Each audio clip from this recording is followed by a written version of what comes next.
He came alive like a machine at the exact moment he was supposed to feel most human. I remember the way his breath hitched and then flattened, like a clock that had been wound too tightly and suddenly aligned to a wrong gear. Mark, my husband of 23 years, went still above me as if someone else had closed the switch inside him. That's when the iguana crawled into the room. It was not a dream, not a fever, and not something my mind could politely file away. The shape formed on his right shoulder, a bright, electrical outline, the color of cheap neon. It began as a thin, humming contour and then fleshed itself into scales made of light. A second presence, a low-gray reptile wrapped in moving fog, uncoiled beneath that neon skeleton, and behind both of them, hovering like a bad memory, was a white cube. I could not see the cube with my eyes. I felt it with the back of my skull, cold and hard, like a thought turned to bone. Mark finished with mechanical efficiency. He did not look at me.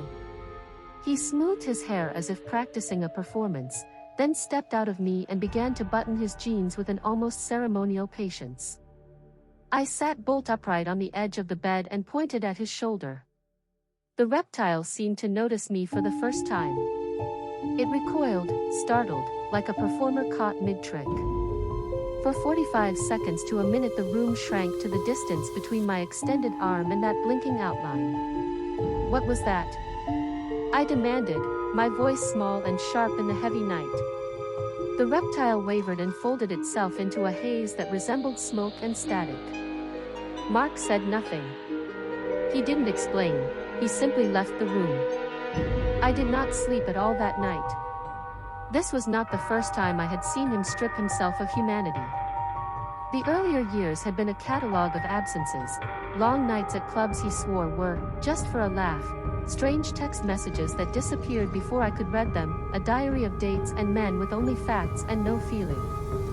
Memories in Mark were like printed tickets, accurate, sterile, and impossible to fold into something that resembled affection. But that night was different. That night I saw the hands that had been turning the pages.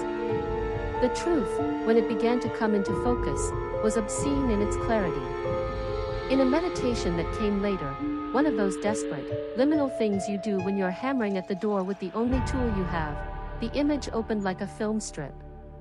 I watched him in a club, in a dark place the name of which I would later learn people used as an apology for their conscience.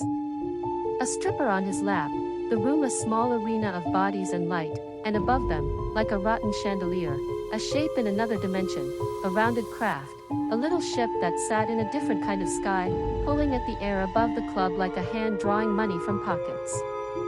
That night the stripper's field opened above the two of them in a cone that widened upward, rotating slowly like an hourglass. The field was hungry and deliberate, not unlike the gaze of a predator. I saw, in flashes, the way she had been used, her childhood, the deep and patient ways people in her life had broken her and taught her to break others in return. She was not entirely herself, something threaded through her aura like a parasite through flesh. It fed off men who had come to pay for forgetting. Mark had paid enough times to learn the choreography. He leaned into the experience with a practitioner's precision. But the moment the field sealed around them, the white cube interfaced with him. A technology, if you could call it that, braided into his energy like a graft. The neon iguana found purchase on his shoulder and let the gray thing slither through his bones. It was not a possession that simply overrode him, it was an account being opened, a contract signed in a language we had no words for. When I finally confronted him, after the evidence accumulated, after I quietly collected the receipts of his disappearance, he smiled like a man remembering a private joke. "It's not real," he told me. "I'm just different." The thing in his shoulder answered when he needed it to, and for a while the most important person in the world to him was the pattern of its answers. It became clear that the club was not merely a location. It was a machine. The dancers were nodes. The patrons were batteries. Above the building, in a sky we could not perceive, the ship waited, an anchor for something that fed on the most savage currency we carry, our sexual energy. The technology harvested lust, but it did not stop there. It turned the act into an economy of emptiness. Men who sold themselves repeatedly to this static of desire came away with pockets full of hollow memories. They remembered what they had done, but not how it had felt. The instrumentality of their own bodies was all that remained. I tried to tell people. Police are not instruments of myth. They filed reports with pens that never skated into the absurd. My friends heard me and smiled at my nerves. Mark filed for separation like a man submitting a report. He moved out with the efficiency we had both come to expect of him. I thought the story might end there. But the thing had grown impatient.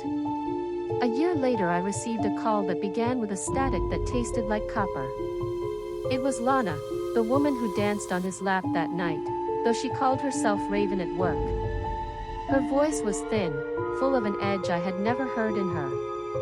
They pulled something into the house, she said. It's stuck.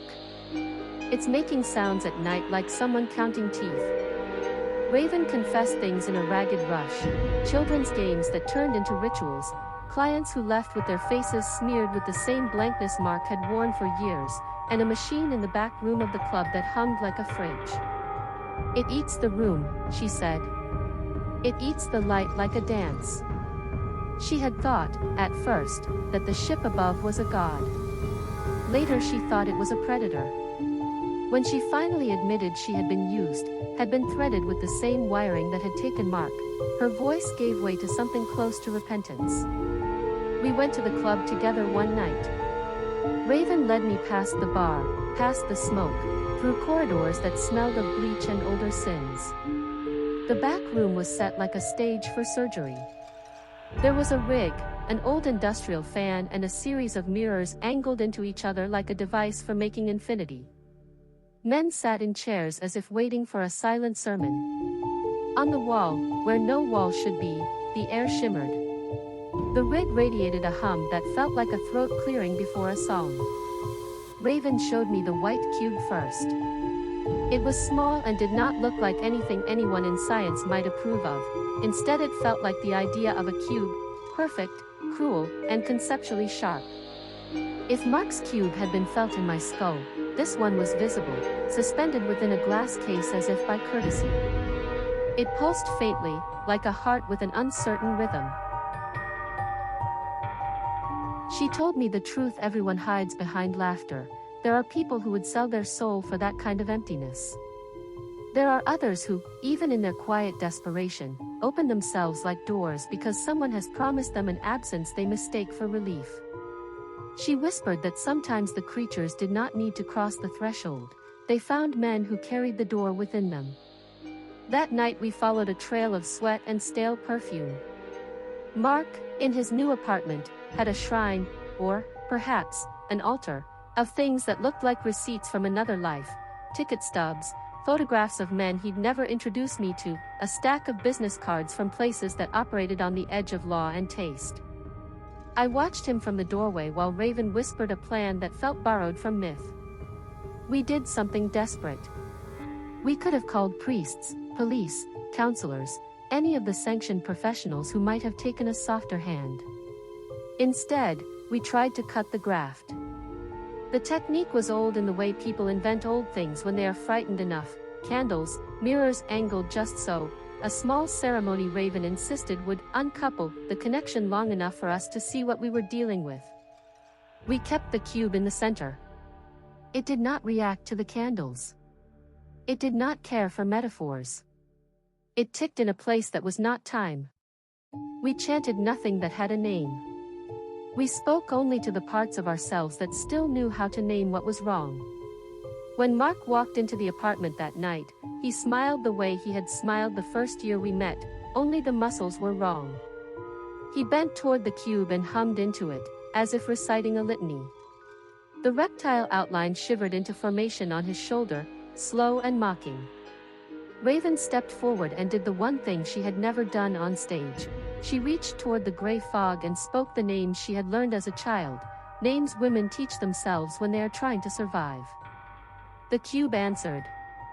Not with a voice any human would recognize, but with a pressure that folded the room. The hum in the rig at the club seemed to roll into us like a tide. I felt the edges of myself blur. For a single, terrible moment I understood the architecture of the thing. It was not simply feeding. It was drawing a circuit. It wanted to be more than a ship above a roof. It wanted bodies that could remember functions and forget feeling, vehicles that could be wheeled into new neighborhoods. It wanted to replicate. We forced a fissure into Mark's pattern. For a sliver of night, his eyes returned home to me. He clutched my hand like a man who had found a map and could not believe the relief of its paper. He said, once, very softly, "Eve, I'm sorry." The word, sorry, from Mark sounded like a bell struck from the inside. But the thing does not give up its anchors without leaving a wound. The cube lashed back. The neon iguana convulsed and then, in a flash that smelled like iron and ozone, it withdrew, only to leave something else in its place. Mark's face became a contraption of small movements, as if strings had been attached beneath his skin. He smiled, but the lips did not map to the teeth. The cube vibrated, and the room dimmed in the way a film does when the reel catches. We thought we had won. We thought we had loosened the wires. Days later, Mark disappeared. There was no struggle, no sign of a fight, just a few white receipts rolled in a drawer like the bones of a confession. He left behind an emptiness so absolute that my bones felt thin.